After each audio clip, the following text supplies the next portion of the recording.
Well, let's see. We are starting week 3 already. I said it went quickly, and indeed it does. I want to talk to you just a little bit about the machine stops. Again, back to literary analysis. I'm kind of going to start there this week. And you had a lot of questions on the story.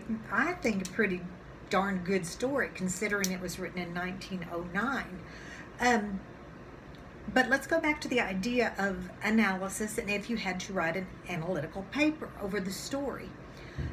There's so many. You could almost go down your short story term list, and there's enough to do. You could cover every one of those topics. Again, when you're writing an essay, you want depth, not superficial comments. You want well developed ideas, well developed paragraphs, not short, choppy ones. So, choosing which terms you think you might best be able to work with to develop a story and analyze it for everyone, readers who have never read the story that might pick up your essay. Um, you're free to do what works for you. But here's kind of where I would go on this particular story. I think the characters, the two main characters, are incredibly interesting. Um, Vashti, who the story is about, the protagonist, and certainly Kuno, um, an antagonist, the anti-force, who is the admirable positive character in this particular story. He's the hero of this dystopian nightmare. And the names of these characters are certainly worth analyzing. Vashti is symbolic. Vashti actually is also an illusion because it echoes a story, a biblical story. And I think I've mentioned several times now that most allusions are either to the Bible or to Greek mythology. And here you have characters that go both ways. Vashti, in the Bible, in the story of Esther, the book of Esther, was the queen that King Xerxes called out to, let's just say, dance for his big party of men. And keep in mind, this is ancient times, and she decided she didn't want to perform in front of these men and refused the king's order. And by the way, the king was pretty sloshed when he asked her to come out and dance before all of these men. For that refusal, Vashti was banished from the kingdom and forced to live a very isolated life. So this choice of Vashti, also translated the beautiful one, with Vashti looking pretty much like a fungus, probably not so beautiful. So there's some irony as well in this name choice, but she certainly was isolated to an underground cell. Kuno, another interesting name choice, to say the least, comes from kind of Greek. And Kuno, let's see, is derived from Greek stories, but also a German translation, K-U-O-N-I, I want to make sure I got that right, means brave.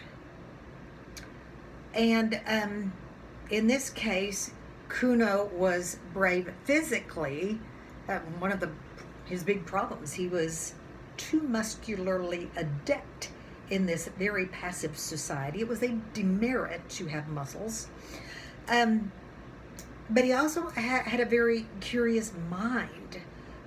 So he was an exception to the rule, and his brave curiosity made him exceptionally admirable. He went against every rule the society dictated, and many times,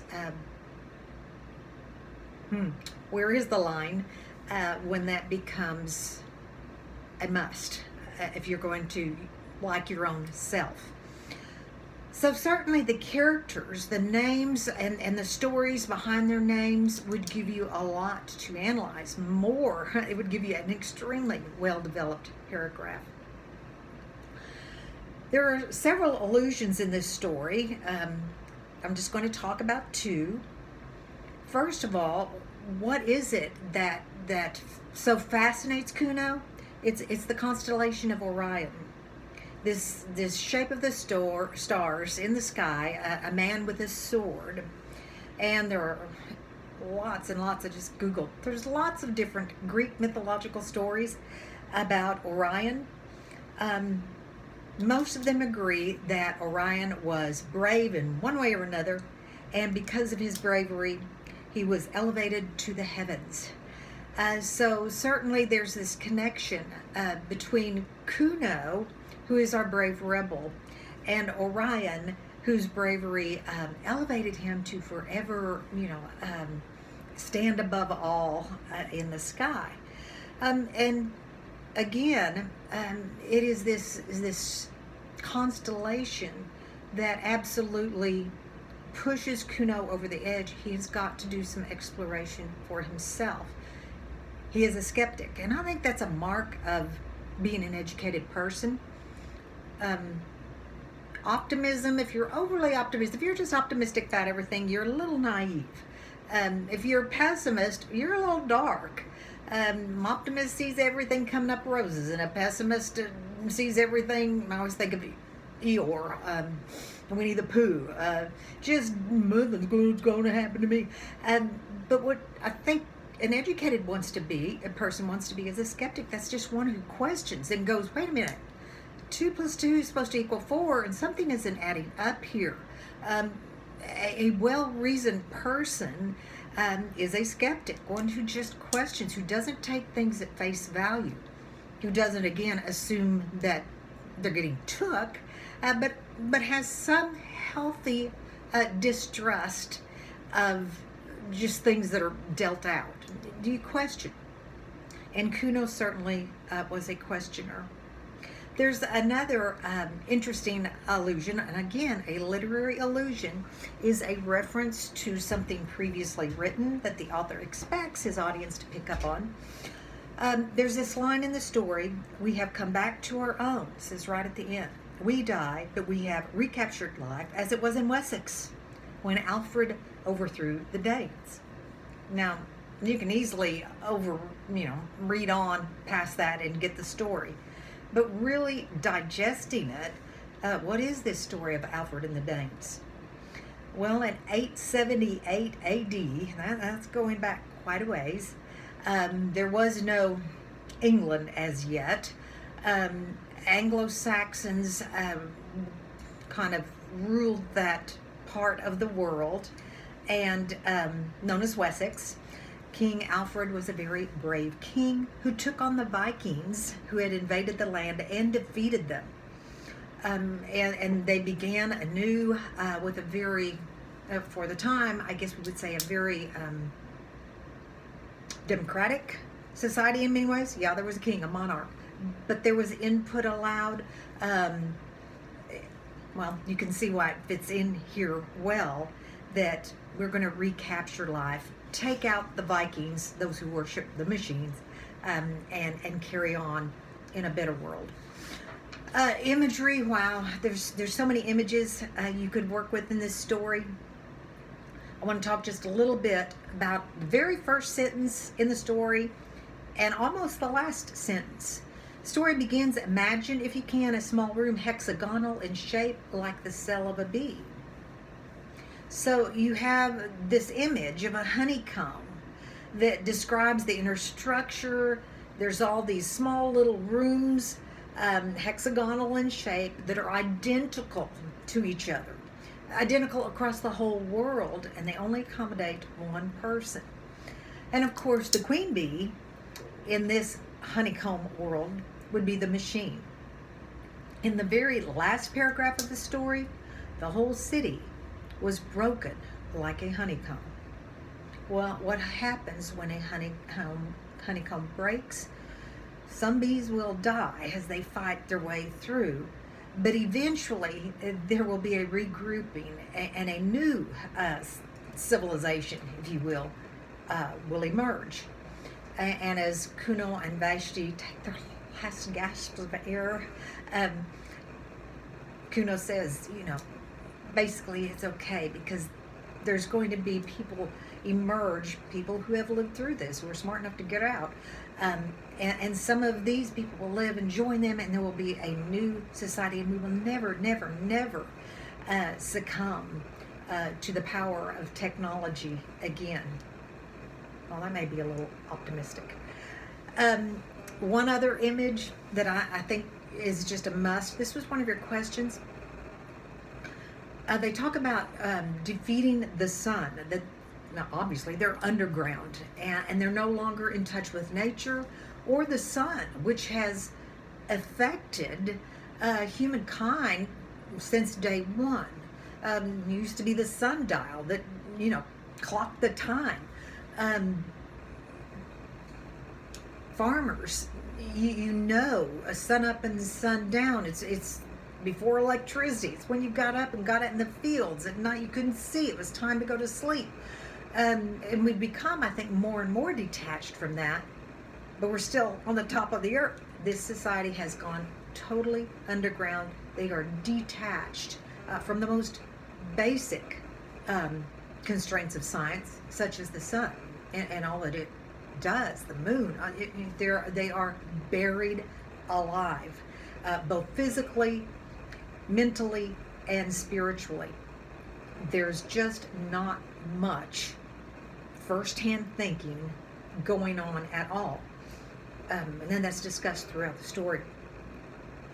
To the point that when the machine breaks, nobody has the ingenuity or the creativity to know how to begin to fix it, and they are doomed. So if you're putting an essay together, you would have plenty to do with characters, imagery, allusions, intro, conclusion. You've kind of got a literary analytical essay. So kind of as you're reading your works, just keep thinking, what would I do if I'm going to analyze this piece of literature? How would I set it up? What would I plug into? As you read, start marking in the margins. Wow, that's an interesting allusion, a symbol. Make your own little code. But the more you interact as you're reading, like pen or marker in hand, the better your reading comprehension will be. The easier time you will have with analysis. Okay, what are you doing this week? Well, okay, a lot. I'm going to be real honest. You have a very short story to read, a very short poem to work with, and then a little lengthier story. So there are 3 pieces of literature this week. Harrison Bergeron by Kurt Vonnegut Jr. is a satire. A satire, you're making fun of a particular folly or vice to make a point. Some people really enjoy satire. It's akin to sarcasm. You are making fun of, and other people not so much. I personally love it. And this story, the first time I read it, I laughed out loud because you catch on, I think, very quickly to what's being made fun of. And at first reaction, you're like, oh, I can't believe he even dares make fun of this. It's like a treasure. I don't want to give too much away. It's so politically correct. But he makes quite a point as he's going through this exaggerated, hyperbolic story. And that's about all I'm going to say about that, because I don't want to give too much away. It is go into the story knowing it's satire and that he's using humor, because satire is humorous in order to make a point. Keep in mind, it's dystopian. Then you read a poem titled Dystopia that I think in a few very short lines does a really good job of capturing what it would be like to live in a dystopian society. I think there's lots of imagery that, at least for me, harkens back to Stalin's reign of terror over the USSR, where people got to the point that they kept their eyes down as they walked along the sidewalk and didn't look to the right or left, because even the hint of individual thought, individual questioning, could land you in a gulag or with your head shot off. So kind of keep that setting in mind, because I certainly think Josh Gibbons is dealing with some of those Stalinistic images as he delivers his commentary on what it would be like to live in such a controlled world. Your last story, personally think, is the most bizarre one you will read this semester, or maybe ever. We Ate the Children Last. This story, written by Yann Martel, how many years ago? Book, then a movie. The Life of Pi was released. He's that author. And The Life of Pi was a little bizarre. So, yeah, there you have it.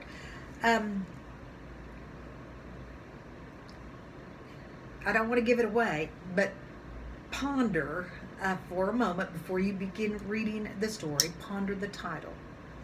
We Ate the Children Last. Just kind of keep that in mind. It is a story that takes on, again, in a hyperbolic fashion. It makes fun of a lot of things. It makes fun of medical progress going too fast, human, how shallow humans can be as we jump onto the latest trend, even dares to make fun of charities.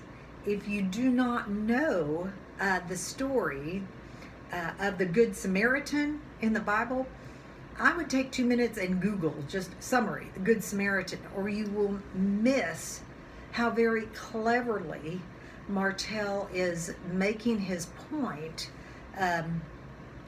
when he refers to the story is set in France, Les Bons Samaritans, the Good Samaritans, a charitable organization in France who has borrowed the title from the title of the Good Samaritan story in the Bible, but you've got to kind of weave all of that together for it to make sense.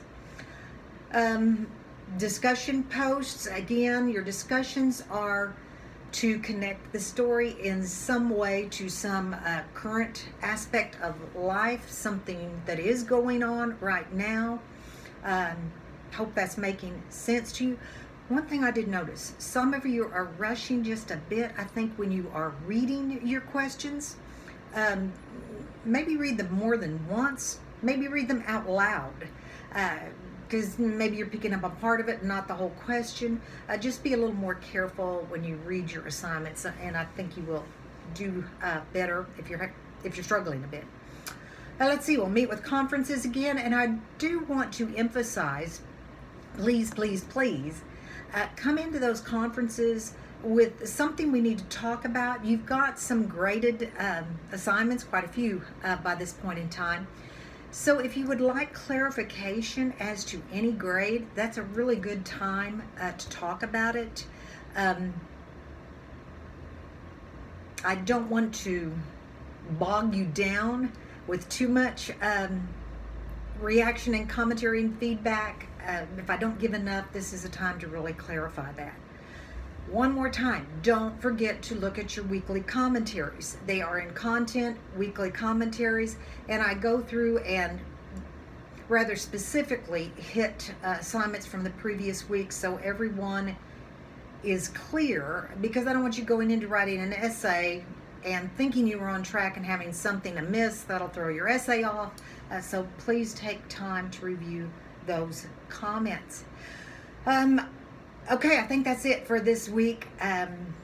Don't procrastinate. Budget your time, because you do have 3 different pieces of literature to work with this week.